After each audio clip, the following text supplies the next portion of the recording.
This is the Rising Stars Show with Rex Wallace.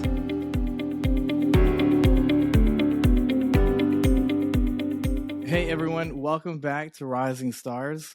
This is the show where we invite the brightest minds on stars and have them perform feats of magic, including making Mick and me look like real podcast hosts. That is magic. So today I want to bring on my co-host, Mick Toomey. Mick is the CEO of Hyperlift, our sponsor. Welcome, Mick. Thank you, Rex. Happy to be here. Good. Hey man, I've got a provocative question for you this morning. All right, let's go.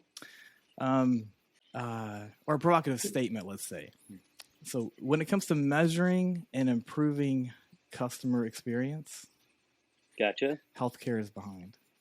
I think that's a fair statement. I think it's a fair statement that not a lot of people would argue with. And I think the people that we've got here are going to have some very interesting perspectives on it, frankly. I totally agree. I think if you compare healthcare, and this is not a news flash, right? But with something like Netflix, right? So there's a reason why all of us have a Netflix account, pretty much, that are listening to this show probably. I mean, it knows where I left off. It knows what I probably want to watch next. It's easy to cancel. It knows what's important to me. Compare that to healthcare, where we have health. Our health plans, typically we feel like they don't know us, they don't see us, in spite of all the data that they might have on me, right? The coordination of care between my health plan and my provider is broken. It's not coordinated. It's not effective at really managing my care. Typically, there are exceptions, but typically, it's just a different world. And that's what we want to dig in today is measuring and improving the customer experience by listening to the voice of the member, the voice of the customer, and then actually doing something about it. Right? That's right.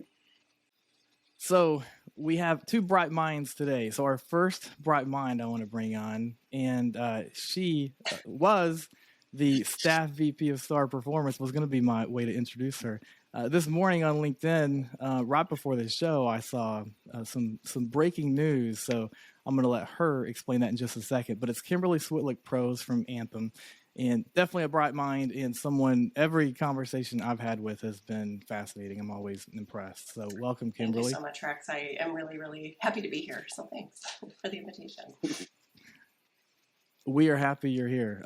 And then our second bright mind is Tim Krug. Tim is director of the healthcare practice at Medallia, a company, industry-leading company doing all things customer experience and voice of the customer platforms across healthcare, obviously across all other or many other industries as well that are well ahead of us. And I'm eager to hear some of Tim's ideas coming from other industries, even on how we can improve in healthcare. But Tim, welcome to the show. Thanks for having me, Rex. Good to be here. We are excited. I think this is going to be a good one. So let's jump right in. So Kimberly, customer experience has never been more important in the health plan space, especially Medicare Advantage, with its impact on stars. And we could recite all of those, metrics around it. 60% of stars now. Historically, it was 30-35%. So it's caused everyone to pivot. But kind of where are we? How good are we as health plans at measuring and improving the customer experience? So it's a great question. And I think we are all consumers of the health industry, right? And we all know that the experience isn't ideal, right? One of the areas that I've been really trying to hone in on more, within my role, as well as we really reimagine the health system to ensure our members are getting the right care at the right time with the right experience, is actually thinking about what do consumers actually value. I think as an industry, we talk about value-based care, but really what we're talking about is value to the industry players, providers, payers, but not necessarily always value to our consumers. And I think, when you really consider kind of measuring what matters, right? And we think about customer experience. I don't know that we've done a good enough job of defining what actually does matter to our consumers, and orienting then our measurement frameworks and our work efforts really towards that end. Just as a consumer myself, I already assume that my providers are delivering high quality care.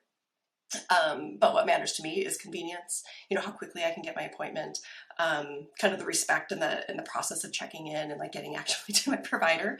And I kind of constantly think about my own experiences within the system, and then looking at what are we measuring within our health system, whether it's a STAR framework or otherwise. And there's a disconnect, right? We're not necessarily defining what do our members value, as they are experiencing the system, and then orienting our measurement frameworks and our operational programming and systems to actually really make a difference. So when you say measuring what matters, I'm curious, like, do you, does that, is it the same for should it be the same for every health plan, for every member? Does that vary? Yeah. Does it ever vary? I would say it probably varies a little bit, but at the end of the day, experience is an emotional response to a direct or indirect experience within the system or interaction with the system, right? And everybody's going to have a different emotional reaction to certain interactions, so there's always going to be variances there, and kind of the triggers to that emotional response is going to vary. I do though think there's kind of a common kind of underlying current in terms of members, they want to be heard, they want to be known, they want to be engaged, they want to be empowered. And I feel really strongly that we want to be delighted through that system too, because it's such a personal and intimate experience. And so I do think there's some common kind of themes within that, but I do think there's going to be, nuances to the different segments in our population groups and kind of the realities of where our members are at. And so that's part of the challenge that we have as an industry is really defining, like, what do our members value? What do they want? How does it vary based on different population cohorts, et cetera? And then defining those metrics and orienting our work towards those ends. I think it's one of the things that we find fascinating about our work in healthcare is that the emotional connection with experiences is supercharged in healthcare. Very different than the Netflix example or some sort of retail experience that I might have when I'm engaging with healthcare, with my healthcare plan or with a provider. Usually it's because something really great might be happening. I might be having a child, right? Or receiving some great news, or it might be something really scary, fraught with emotion and fear. Right. And so these experiences that we have, whether it's interactions with a provider, it's trying to schedule something to find care, right? Interacting with a digital channel or speaking with a call center agent.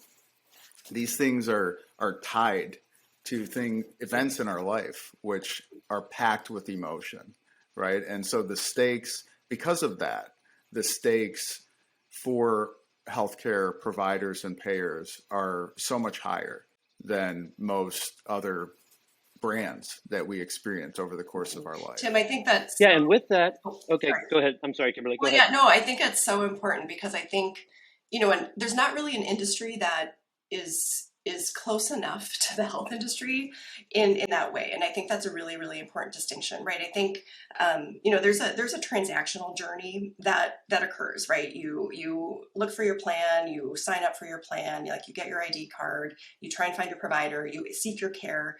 In a Netflix experience, a retail experience, it's pretty transactional. Healthcare, there's a transactional journey and there's an emotional journey, and it's triggered, right? There's a relationship between the two of them. And I think that's where, as an industry, we have a really critical need and opportunity. It's a gap that we don't necessarily recognize the transactional with the emotional to kind of identify those moments that matter. And then those measurement frameworks too, to kind of really guide the work. And I do think, I love where you went with that. And I think that's just a really important distinction that as an industry, we haven't really gotten our arms wrapped around how we bring those closer together. And you had talked before, Kimberly, about the Maslow's hierarchy of needs, and I think it plays in well with what Tim was just talking about. When you have an already emotional situation, right, that you're trying to go through, and then there are other things that are getting in your way, there are barriers for you to actually achieving what you want to do.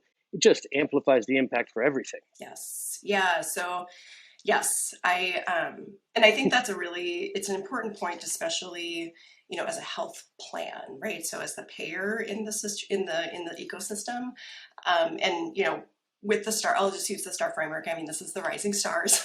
I think as an industry, we have a propensity to identify, Tim has these gaps in care, so we're going to reach out to Tim and kind of make sure he's getting the care. But this Maslow's hierarchy of need, as you think about, as a health plan, we first have to meet and exceed the basics of, getting the enrollment ID out there, like really making sure people understand what they bought, paying the claims appropriately before we can actually evolve our relationship from transactional to trust, which then buys us the opportunity to influence Tim in his health-seeking behavior. I think as an industry, we go to the top of that pyramid without really recognizing the intersection between kind of the transactional relationship that we have with members and the trusted relationship that we have with members, to actually be able to be a steward to help them and in their navigating of the system. And I think that's also when you think about who do you trust in the health system, it's generally not your payer. It's sometimes not always your provider, but it's like your circle of friends and family. And I think that's also just a missing link in the whole chain of like, who do people trust in these emotional kind of experiences within the health system? And we kind of go to the top of that pyramid without kind of really kind of building up to get to that place of trust to help actually support members' health-seeking behavior. I think that's so important. And I don't know that we're all, I'm positive we're not all conscious that we do that, right? From a health plan standpoint, that we we know they have underlying needs, but we let maybe our need override the need to address their most basic need, right? And instead, we jump to the very top and we send a care gap reminder outreach call to someone who can't pay rent or can't, and has all kinds of social determinants of health issues and more foundational barriers that are preventing them from accessing care. It's maybe not a network issue. It's maybe not a benefits issue. It's purely, in some cases, an issue, a series of issues they have that they're facing, they're dealing with, that if we would address those in a more practical way, it would help everything, right? It's sort of like it's the reason that CMS is changing the game and making us focus more on the customer experience.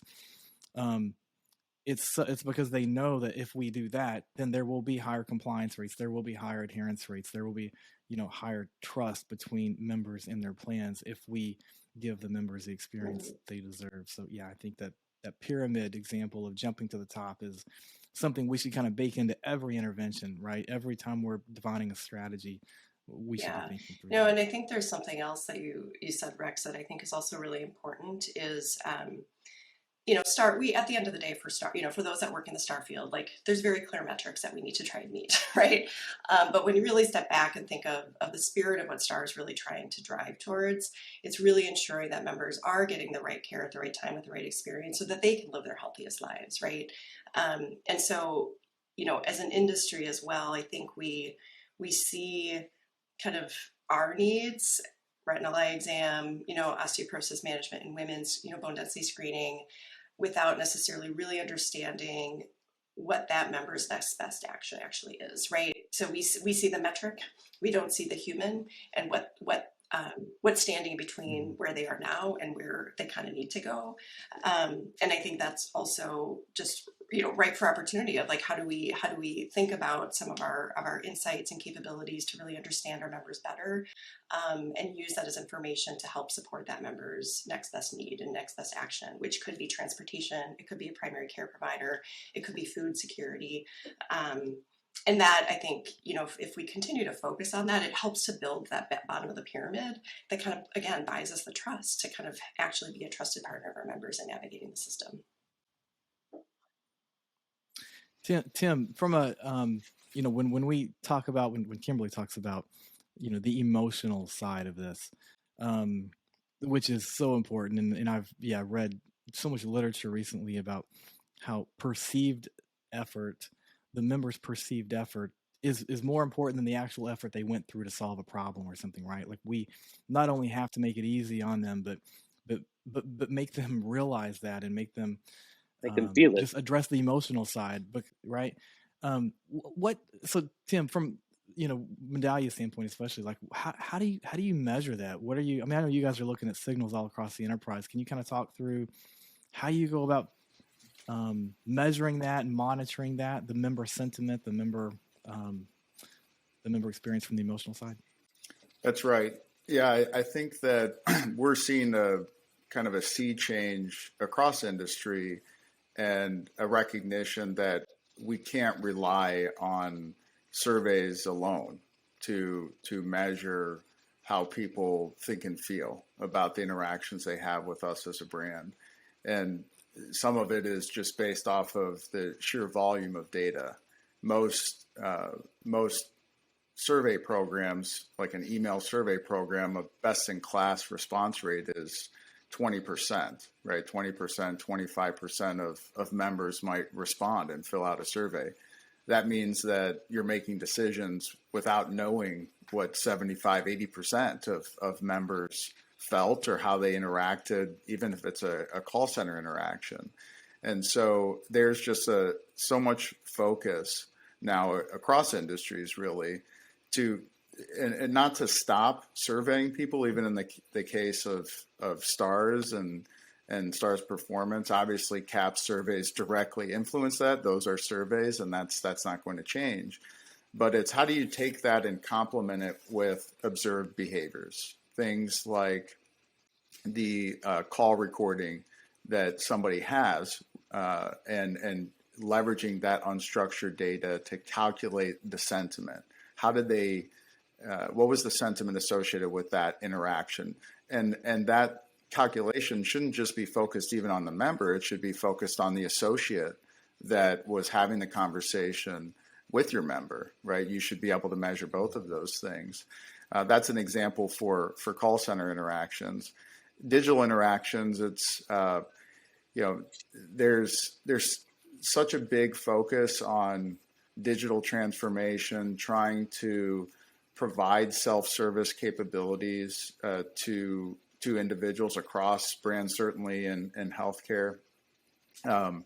And we don't need to rely just on surveys, obviously, to understand what that digital interaction was like. We can actually observe the movement of their mouse. We can observe the fact that they are rage clicking, which is a term we use, or that they're bird's nesting. They're moving their mouse erratically, right? They're continuing to press really hard on this submit button, right, to submit their statement of health. And we don't have to ask them, was this a bad experience? We can infer that, right, just by observing those things.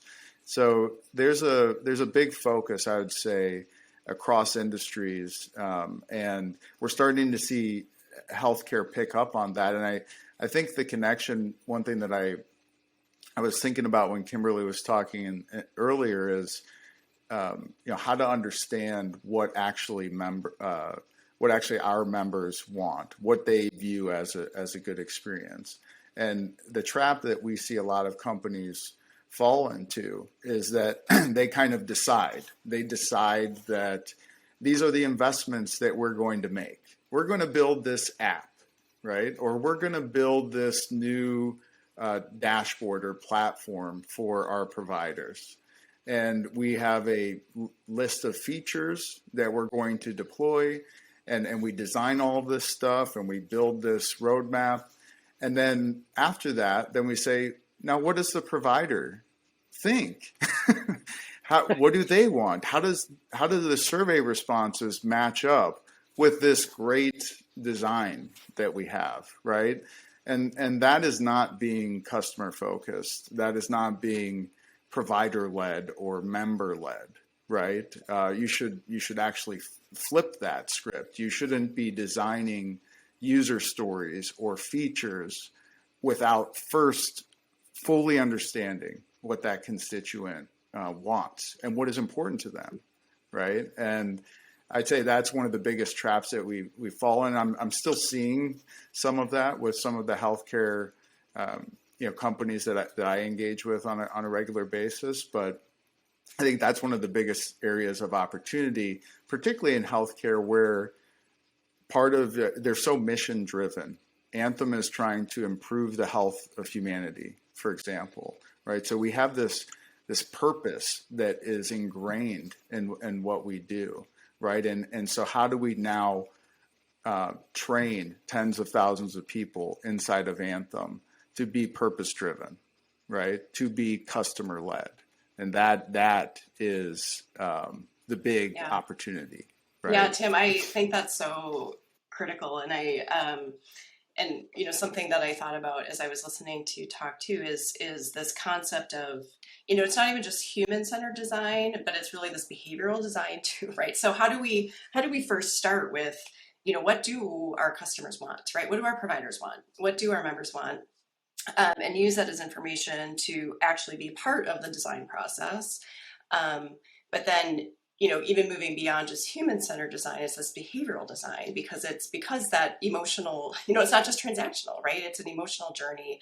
And as a health plan, it's in our financial interest that our members are healthy and getting the right care at the right time. And so it's like, how do we think about our members' behaviors, not just as a transaction at a point in time, but to kind of really influence that behavior? And I think, Anthem's been investing quite a bit in that, conceptually, but also really tactically, of how do we, as we continue to mature and expand and grow, which is phenomenal. It's also, how do we need to evolve? How do our members want to be interacting with the system? How has that changed, right, from a digital accessibility perspective? And how do we really bring some of those disciplines of human-centered design and behavioral design right at the core and at the starting point of how we're even thinking about kind of maturity and change?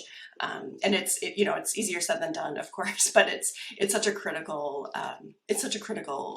pivot, I think, for our industry, to just even acknowledge the fact that there is so much behavioral and emotional kind of energy that goes into the industry. One of the questions, can I ask a question? I know it's not my podcast, Rex. I would love, so I feel like, is it, you want to be a host? Not right now, I don't know. I think as an industry, it's easier to measure the people that are not happy, right? Because they're the ones calling in to this call center. They're the ones appealing, complaining, whatever, the channels are for communication. And Tim, maybe this is a question for you, how do we how do we start to really understand the members that are satisfied, delighted in the system, so that we can also start to really capitalize on, what are we doing well? Because there's a lot of opportunities for all of us, right, as an industry, and it's easier to sometimes know when people are not happy. I think we haven't quite figured out the measurement framework of when people are happy, and what are we doing and how do we expand it? So I would love, from an industry perspective, and Medallia, I think, has done some great work and thought leadership to really drive and change this industry. I would love your thoughts and reactions to that. Sure. Well, I think some of it that really, I go back to some of the comments I was making about signals, right? And it's true. I know for my own self personally, I tend to respond to a survey when I'm upset. I usually don't, or somebody has to really go above and beyond, right, for me to be a promoter, right, to give somebody a 10, to take the time out of my day and fill out a survey. But as I was saying before, you could, if you think of the millions of people that interact with an Anthem website, there's all this technology that exists now, artificial intelligence and machine learning, to calculate an experience score based off of how they're interacting with the digital experience, right? Are they showing engagement with our website? Are they showing a reading behavior, which means somebody is scrolling over text? Are they scrolling down the page, right? Are they not showing the negative symptoms of a poor experience, right? And so in aggregate, you don't have to ask people now anymore. You used to have to ask people, right? Tell me how you feel. Now you can infer it, right? And so I think that's one of the foundational starting points. I think the other thing is this shift that everybody's after in terms of like personalization. And I think one of the ingredients that we see that makes that possible is a better understanding of a journey that somebody has taken, right? And journey analytics or journey orchestration, these are technical terms, and there's platforms that exist that help us understand how a group of members have experienced, a brand, right? So if you think of one thing that is measured with stars is like finding care quickly, right? And imagine being able to understand a cohort of people and people that went to a website, right, to find care. They went to particular URLs to find care. Did they go through and select a preferred provider, somebody that the brand wants them to use because it's going to lower the cost of care? It's somebody that's close physically to where they live, right? And you can observe how many people went through what we expect them to do in the digital channel, right? How many actually made it through that flow, selected that care provider, and then visited them, right? And we have claims information that shows, okay, they actually visited that provider, right? So you can measure just these kind of operational steps or physical steps that a person is taking in their healthcare journey, and then blend that with these observed behaviors to be able to understand, hey, was that a good experience, right? Some of that can just be inferred. Did they complete the transaction at all? Did they press the button? Did it work? That's a table stakes thing, right? But did they also, did they have a good experience while doing that? Was the movement of their mouse? Was the time on page, right? Did that demonstrate that this thing worked, right? That it was efficient for them?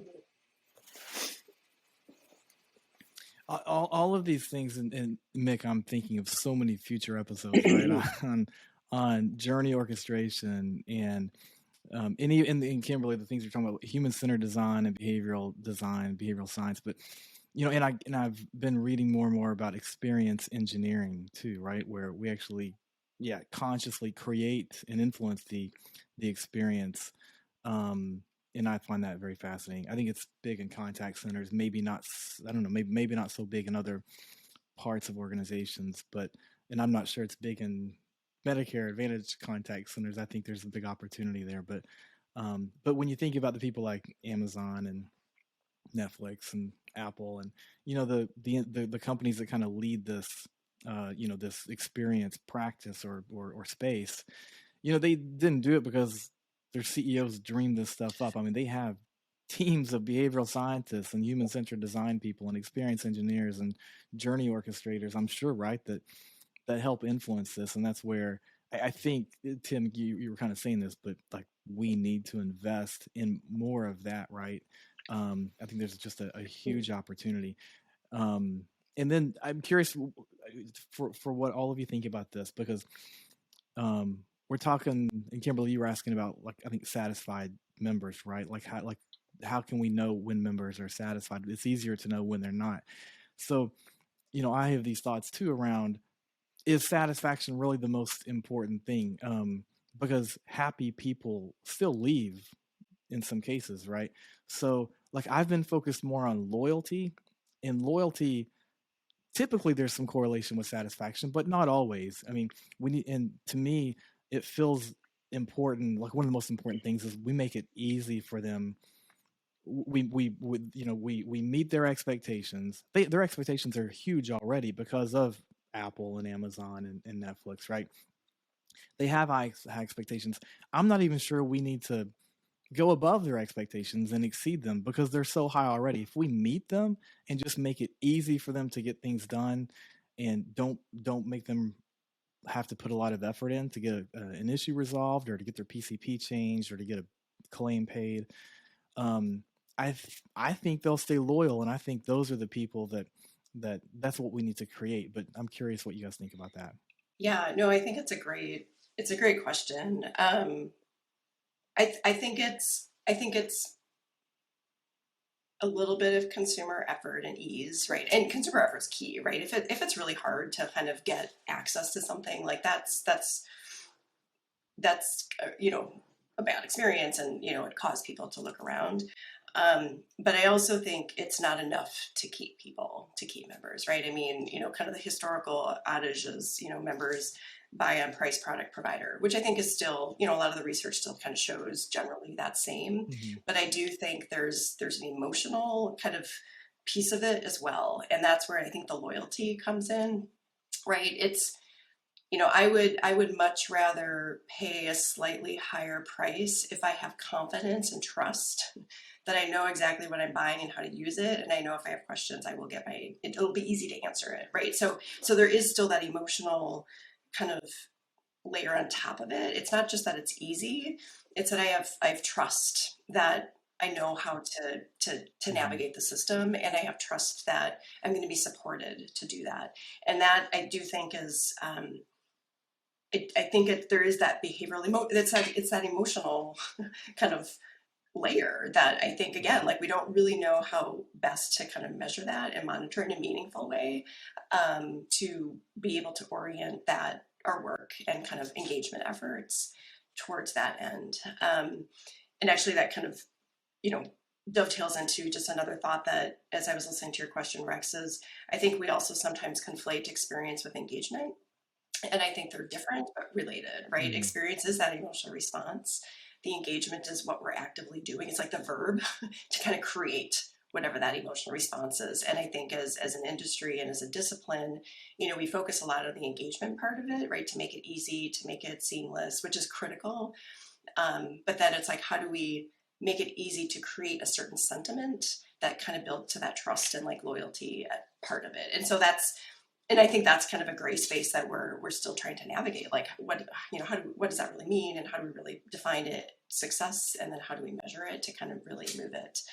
But Tim, I welcome your kind of reactions to that too. I love that kind of concept of the loyalty, but I think it is a behavioral and emotional piece of it.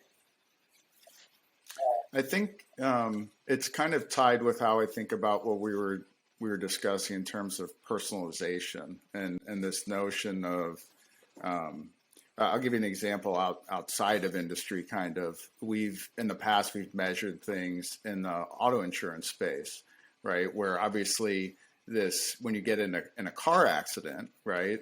This is a supercharged experience also, and making it really easy to get the car into the body shop and have something repaired and all that stuff. Like these are important, and that you would think that's the easiness, right? Making this easy would be part of the thing that really drives loyalty, drives retention, right? But one of the things that's interesting that we observed by studying this type of interaction is that people that had poor experiences actually with like the easiness part, getting the car into the body shop, and expressed or showed that they were frustrated, but then had the insurance company reach out to them and speak to them and apologize and say, I'm sorry this happened, right? And try to work with them and show that that they're a person, right? And that I want to engage with you. I want to help you solve this problem. That actually the fact that they had that type of human interaction, that the insurance carrier wasn't this bill that they get every 6 months, right. That there's people that exist over there that care about me, right? That actually creates loyalty, right? And loyalty, and that's really the whole idea of like the net promoter score, right? And things like that. We expect, we've been trained, right, by the Amazons of the world to expect this table stakes type of thing. Things should be easy, right? This should work. When something doesn't work, when I can't get on the internet, right, I'm really frustrated. If I can't get on the internet in 30 seconds, right, or I don't have Wi-Fi signal, I'm frustrated, right? So we've been trained to expect things to work, right? And what we see a lot of times, things that drive loyalty is this kind of personalized interaction, this human interaction. And it doesn't always mean that we're perfect. It means that when we mess up or when we see that somebody's frustrated, that we show that we care, right? That we reach out and try to engage them. And I think that's the to piece. get things back on track. Yeah, I think it is exactly what you're saying, the human element. It's the acknowledgement. There are times when you can actually turn a negative experience into a positive one, like the car accident you're talking about. Rex, you brought this up the other day. We were talking with a client, and there was the member had very limited minutes based on the plan that they were in, and they were stuck on hold for a long time, and that's going to create a lot of frustration because they can't get done what they want to get done. But again, if there was an opportunity for someone to follow back up and at least acknowledge that we understand that was a problem, and kind of just being able to communicate about it and recognize it, I think goes a long way. And that's a great example of the pyramid too, right? Where we have a need maybe to make outreach to a member to schedule a care gap closure, like a breast cancer screening or something. And we're frustrated because the member's not answering the phone or not returning our call. When in reality, they're on Medicaid. They have a state-based or state-provided cell phone with pre-defined minutes, only so many. Our customer service hold time is long, so every time they have to get an issue resolved, they spend 15 or 20 minutes of those minutes, and then we should know all that, right? Like we have all that data, but our care gap people that are calling them are just continuing to call and try to get them to answer the phone and use more minutes when we're not going down the pyramid to understand the full picture. I think that's right. And it goes back to something Tim, I think, said earlier too. It's, we talk about the experience of our members, which is critical. But one of the pathways to do that is also to think about the experience of our frontline staff so that they're empowered with all of the information they need to be able to kind of create that, like to demonstrate that they actually know that member. And so I think that's, again, as we think about experience, it's not just kind of the downstream, it's like all of the links in the chain of are we empowering our customer service staff that they know exactly what gaps they have, they know what, if they've appealed, they know if they've called in before, and then similar with our clinical engagement staff, right? Like how do we really kind of build that underlying infrastructure to so that our frontline staff are empowered themselves with the information they need to create that trust and experience in our membership. So. Great. Hey, it's a great conversation. Anything we should have asked that we didn't? No. Well, this topic is huge, so I feel like we could keep going on and on. But no, I think this was a great dialogue, so I appreciate the time. Yeah, me too. No, this was good. So yeah, okay. Well, hey, want to thank our bright minds today, Kimberly Switlick-Prose from Anthem and Tim Krug from Medallia. Thanks so much. That was really a great conversation. So lots of great insights. Yeah, thanks everybody. Thanks for having me. Yeah, thanks. And thanks, Mick. Thanks, Hyperlift for sponsoring and Mick for co-hosting. Appreciate it. And that's a wrap. So we will see you guys next time. Thanks so much. Thanks.